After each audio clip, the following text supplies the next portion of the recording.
Story time's now. Okay, hi. Hello. Welcome to Storytime Theatre. Yeah, with your host, Benny. That's me. Sorry about that. I was thinking.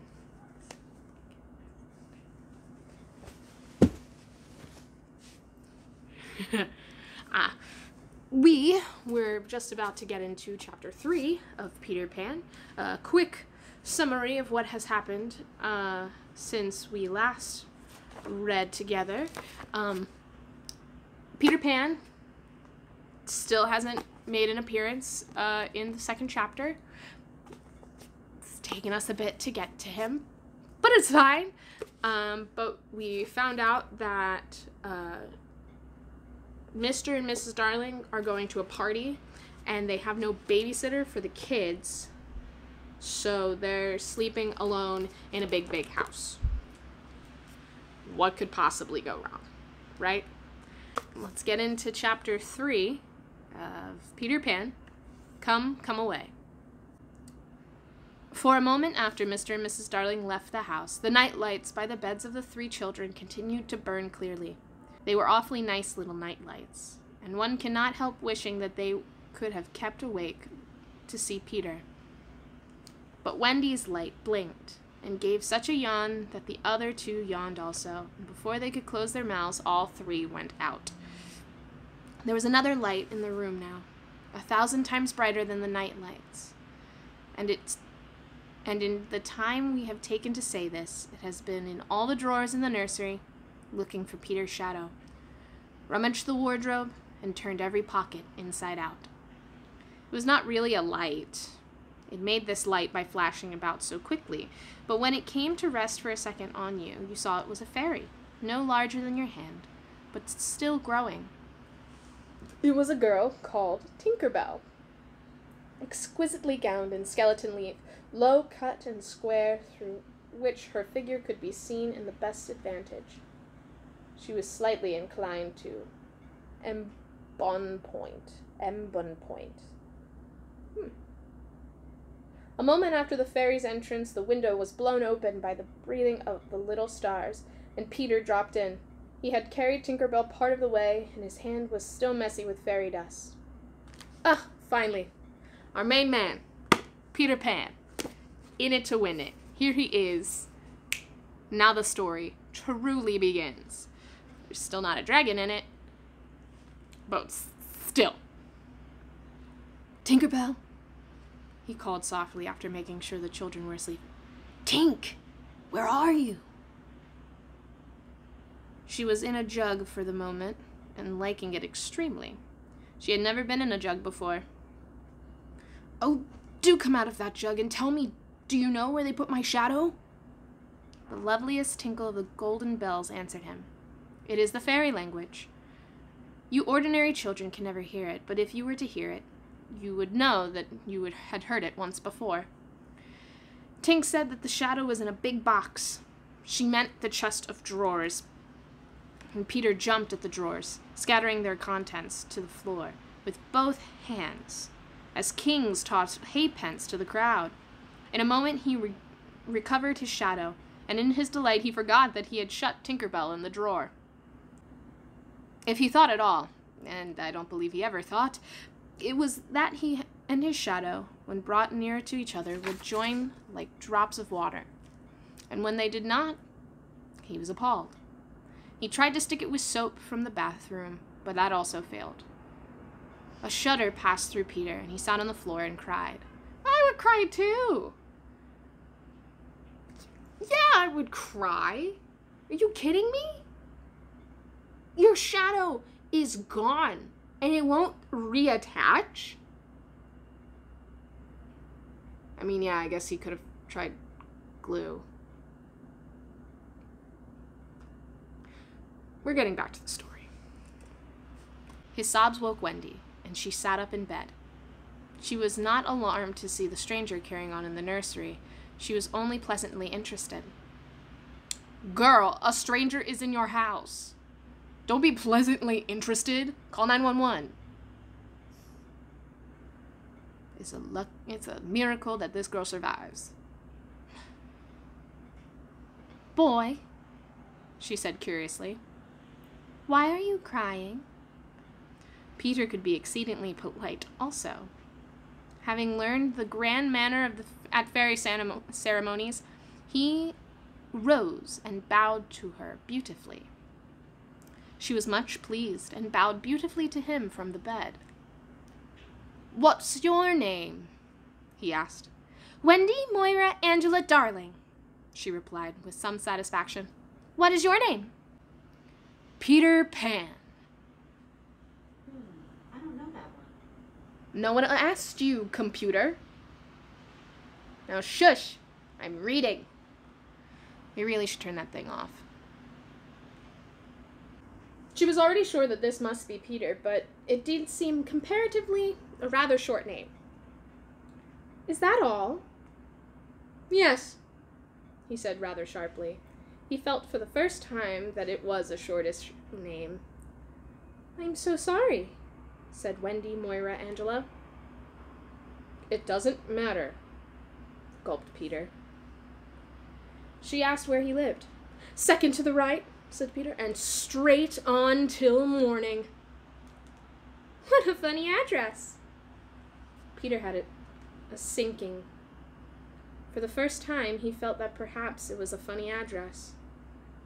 No, it isn't, he said. I mean, Wendy said nicely, remembering that she was a hostess. Is that what they put on your letters? He wished she had not mentioned letters. I don't get any letters, he said contemptuously. But your mother gets letters. Don't have a mother, he said. Not only had he no mother, but he had not the slightest desire to have one. He thought them very overrated persons. Wendy, however, felt at once that she was in the presence of a tragedy. Yeah, that is tragic. Moms, they rock. I love having me a mom. She's great. She brings home the bacon. She feeds me. She gives me so much life. She raised me. And honestly, that's a skill in and of itself. That's a skill. Raising a child. Whew. Oh, no wonder you were crying, she said, and got out of bed and ran to him. I wasn't crying about mothers, he said rather indignantly. I was crying because I can't get my shadow to stick on. Besides, I wasn't crying. Has it come off? Yes. Then Wendy saw the shadow on the floor, looking so draggled, and she was frightfully sorry for Peter. How awful, she said, but she could not help smiling when she saw that he had been trying to stick it on with soap. Girl, same. Fortunately, she knew at once what to do. This must be sewed on. What's sewn? He asked. You are dreadfully ignorant. No, I'm not. But she was exulting in his ignorance. I shall sew it for you, my little man, she said, though he was as tall as herself, and she got out her housewife and sewed the shadow onto Peter's foot. I dare say it will hurt a little, she warned him. I shan't cry, said Peter, who was already of opinion that he had never cried in his life. And he clenched his teeth and did not cry, and soon his shadow was behaving properly, though still a little creased. Perhaps I should have ironed it, Wendy said thoughtfully, but Peter boylike was indifferent to the appearance, and he was now jumping about in the wildest glee. Alas, he had already forgotten that he owed his bliss to Wendy. He thought he had attached himself to his own shadow. "How clever I am!" he crowed rapturously. "Oh, the cleverness of me!" It is humiliating to have to confess that this conceit of Peter was one of his most fascinating qualities. To put it in brute frankness, there was never a more cockier boy. But for the moment, Wendy was shocked. "You conceit!" she exclaimed with frightful sarcasm. "Of course, I did nothing." "You did little," Peter said carelessly, and continued to dance. "A little? If I am no use, I can at least withdraw." She sprang in the most dignified way to the bed and covered her face with blankets. To induce her to look up, he pretended to be going away, and when this failed, he sat on the edge of the bed and tapped her gently with his foot. "Wendy," he said, "don't withdraw." "I can't help crowing, Wendy, when I'm pleased with myself." Still, she would not look up, though she was listening eagerly. "Wendy," he continued in a voice that no woman has ever yet been able to resist. "Wendy, one girl is more use than 20 boys. And that, my friends, feminism. Feminism, feminism, feminism. Yeah, feminism. One girl is more use than 20 boys, and you can take that to the bank." Now Wendy was every inch a woman. Though there was not very many inches, she peeped out of the bedclothes. "Do you really think so, Peter?" "Yes, I do." I think it's perfectly sweet of you," she declared, "and I'll get up again." She sat with him on the side of the bed. She also said she would give him a kiss if he liked, but Peter did not know what she meant, and he held out his hand expectantly. "Surely you know what a kiss is?" she asked, aghast. "I shall know when you give it to me," he replied stiffly, and not to hurt his feelings, she gave him a thimble. "Now," he said, "shall I give you a kiss?" And she replied with a slight primness, "If you please." She made herself rather cheap by inclining her face towards him, but he merely dropped an acorn button onto her hand. So she slowly returned her face to where it had been before, and said nicely that she would wear his kiss on a chain around her neck. It was lucky that she didn't put it on that chain, for it was afterwards to save her life. When people in our set are introduced, it is customary for them to ask each other's ages, and so on. And Wendy, who always liked to do the correct thing, asked Peter how old he was. It was not really a happy question to ask him. It was like an examination paper that asks grammar when you want to be asked the kings of England. "I don't know," he replied uneasily, "but I am quite young." He really knew nothing about it. He was merely suspicious, but he had not a venture. "Wendy, I ran away the day that I was born." Wendy was quite surprised, but interested, and she indicated in a charming drawing-room manner, by the touch of her nightgown, that he could sit near. "Father and mother, talking about what I was to be when I became a man." He was extraordinarily agitated now. "I don't want ever to be a man. I want always to be a little boy and to have fun. So I ran away to Kensington Gardens and lived a long, long time among the fairies." She gave him a look of the most intense admiration, and he thought it was because he had run away, but it was really because he knew fairies. Wendy had lived such a home life that to know fairies struck her as quite delightful. She poured out questions about them to his surprise, for they were rather a nuisance to him, getting in his way and so on. Still, he liked them on the whole, and he told her about the beginning of fairies. "You see, Wendy, when the first baby laughed, For the first time, its light broke into 1,000 pieces, and all went skipping about, and that was the beginning of fairies.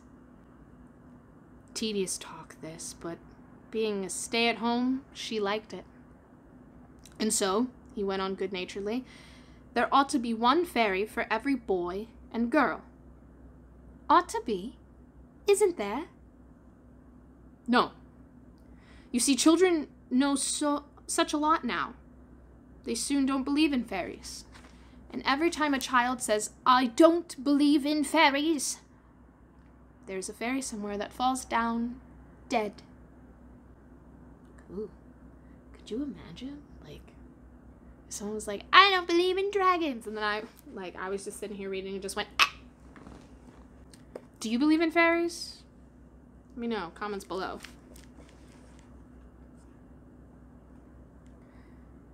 Really, he thought that they had talked enough about fairies, and it struck him that Tinker Bell was keeping very quiet. "I can't think where she's gone to," he said, raising. And he called Tink by name. Wendy's heart went flutter with a sudden thrill. "Peter," she cried, clutching him, "you don't mean to tell me that there is a fairy in the room?" "She was just here now," he said a little impatiently. "You don't hear her, do you?" And they both listened. "The only sound I hear is like a tinkle of a bell." "Well, that's Tink. It's the fairy language. I think I hear her too." The sound came from the chest of drawers, and Peter made a merry face. No one could ever look quite so merry as Peter. And the loveliest of gurgles was his laugh. And he had his first laugh still. "Wendy," he whispered gleefully, "I do believe I shut her up in the drawer." He let poor Tink out of the drawer, and she flew about the nursery screaming with fury. "You shouldn't say such things, Tink," he retorted. "Of course, I'm very sorry, but how could I know you were in the drawer?" Wendy was not listening to him. "Oh, Peter, if she would only stand still and let me see her." "They hardly ever stand still," he said. But for one moment, Wendy saw the romantic figure come and rest on the cuckoo clock. "Oh, lovely," she cried, though Tink's face was still distorted with passion. "Tink," said Peter amicably, "this lady says she wishes you were her fairy," Tinker Bell answered insolently. "What does she say, Peter?" He had to translate. "She is not very polite. She says that you're a great ugly girl, and that she is my fairy." He tried to argue with Tink. "You know you can't be my fairy, Tink, because I am a gentleman and you are a lady." To this, Tink replied in these words, "You silly ass," and disappeared into the bedroom. "Ooh, she said a bad word." "She is quite a common fairy," Peter explained apologetically. "She is called Tinker Bell because she mends pots and kettles." They were together in the armchair by this time, and Wendy plied him with more questions. "If you don't live in Kensington Gardens now—" "Sometimes I still do." But where do you live mostly now?" "With the Lost Boys." "Who are they?" "They're the children who fall out of their carriages when the nurses aren't looking. If they are not claimed in 7 days, they are sent far away to Neverland to defray expenses. I'm captain." "What fun it must be." "Yes," said cunning Peter, "but we are rather lonely. You see, we have no female companionship." "Are none of the others girls?" "Oh, no. Girls, you know, are much too clever to fall out of their prams." This flattered Wendy immensely. "I think it is perfectly lovely, the way you talk about girls. John there just despises us." For reply, Peter rose and kicked John out of bed, blankets and all, in one kick. This seemed to Wendy rather forward for the first meeting, and she told him with spirit that he was not captain here. However, John continued to sleep so placidly that she allowed him to remain there. "And I know you meant to be kind," she said, relenting. "So you may give me a kiss." For a moment she had forgotten his ignorance about kisses. "I thought you would want it back," he said a little bitterly, and offered to return her thimble. "Oh dear," said Wendy. "I don't mean a kiss. I mean a thimble." "What's that?" "It's like this." She kissed him. "Funny," said Peter gravely. "Now shall I give you a thimble?" "If you wish to," said Wendy, keeping her head erect this time. Peter thimbled her, and almost immediately she screeched. "What is it, Wendy?" "It was exactly as if someone were pulling at my hair." "That must have been Tink. I never knew she was so naughty before." And indeed, Tink was darting about again, using offensive language. "She says she will do that to you, Wendy, every time you give me a thimble." "But why?" "Why, Tink?" Tink again replied. "Silly ass. Again with the silly ass. Don't say that at home. Don't do it. Don't be Tink." Watch it. Through the video. Peter could not understand why, but Wendy understood, and she was just slightly disappointed when he admitted that he came to the nursery window not to see her, but to listen to stories. "Peter Pan, you can come by my window Tuesday through Friday, and Saturday mornings, maybe Mondays, who knows, but you can come by my window."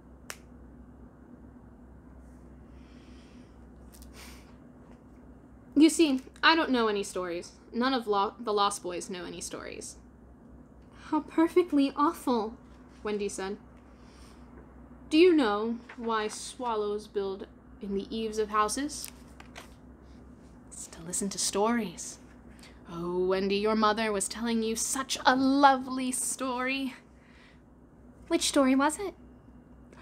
"About the prince who couldn't find the lady who wore the glass slipper." "Peter, that was Cinderella. And he found her, and they lived happily ever after." Peter was so glad that he rose from the floor where he was sitting and hurried to the window. "Where are you going?" she cried with misgiving. "To tell the other boys." "Don't go, Peter. I know lots of stories." Those were her precise words, so there can be no denying that it was she who first tempted him. He came back, and there was a greedy look in his eyes, now which ought to have alarmed her, but it didn't. "Oh, the stories I could tell the boys," she cried. Then Peter gripped her and began to draw her towards the window. "Let me go," she ordered him. "Wendy, do come with me and tell the other boys." Of course, she was very pleased to be asked, but she said, "Dear, I can't. Think of Mummy. Besides, I can't fly." "I'll teach you." "Oh, how lovely to fly." "I'll teach you how to jump on the wing's back, and then away we go." Wendy, when you're sleeping in your silly bed, you might be flying about with me, saying funny things to the stars." "And Wendy, there are mermaids." "Mermaids with tails? Oh, such long tails." "Oh," cried Wendy, "to see a mermaid." He became frightfully cunning. "Wendy," he said, "how we should all respect you." She was wriggling her body in distress. It was quite as if she was trying to remain on the nursery floor, but he had no pity for her. "Wendy," he said, the sly one, "you could tuck us in at night. None of us have ever been tucked in at night. And you could darn our clothes and make pockets for us. None of us have any pockets." How could she resist? "Of course, it's awfully fascinating," she cried. "Peter, would you teach John and Michael to fly too?" "If you like," he said indifferently, and she ran to John and Michael and shook them. "Wake up! Peter Pan has come, and he is about to teach us to fly." John rubbed his eyes. and I shall get up," he said. Of course, he was on the floor already. "Hello," he said. "I'm up." Michael was up by this time also, looking as sharp as a knife with 6 blades and a saw. But Peter suddenly signed silence. Their faces assumed the awful craftiness of children listening for sounds from the grown-up world. All was as still as salt. Then everything was right. No, stop. Everything was wrong. Nana, who had been barking distressfully all evening, was quiet now. It was her silence they had heard. "I say, Peter, can you really fly?" Instead of troubling to answer him, Peter flew around the room, taking the masterpiece on the way. "How topping!" said John and Michael. "How sweet!" cried Wendy. "Yes, I am. Oh, I am sweet," said Peter, forgetting his manners again. It looked delightfully easy, and they tried it, first from the floor and then from the beds, but they always went down instead of up. "I say, how do you do it?" asked John, rubbing his knees. He was quite a practical boy. "You just think lovely, wonderful thoughts," Peter explained, "and they lift you up in the air." Of course, Peter had been trifling with them, for no one can fly unless fairy dust has been blown on them. Fortunately, one of his hands was messy with it, and he blew some on each of them with the most superb results. "Now just wriggle your shoulders like this and let go." They were all in their beds, and gallant Michael let go first. He did not quite mean to let go, but he did, and immediately he was borne across the room. "I flew!" he screamed, while still in midair. John let go and met Wendy near the bathroom. "Oh, lovely! Oh, Riping, look at me! Look at me! Look at me!" Up and down they went, and round and round. Heavenly was Wendy's word. "I say, why shouldn't we all go out?" Of course, it was to this that Peter had been luring them. Michael was ready. He wanted to see how long it took him to do 1,000,000,000 miles. But Wendy hesitated. Sparkles. But Wendy hesitated. "Mermaids," Peter said again. "And there are pirates." "Pirates?" cried John, seizing his Sunday hat. "Let us go at once." It was just at this moment that Mr. and Mrs. Darling hurried with Nana out of 27. They ran into the middle of the street to look up at the nursery window, and yes, it was still shut, but the room was ablaze with light, and the most heart-gripping sight of all, they could see in the shadow on the curtain 3 little figures, in night attire, circling round and round, not on the floor, but in the air. And not 3 figures. 4. In a tremble, they opened the street door. Mr. Darling would have rushed upstairs, but Mrs. Darling signed him off to go softly. She even tried to make her heart go softly. Will they reach the nursery in time? If so, how delightful for them, and we shall all breathe a sigh of relief. But then, there'd be no story.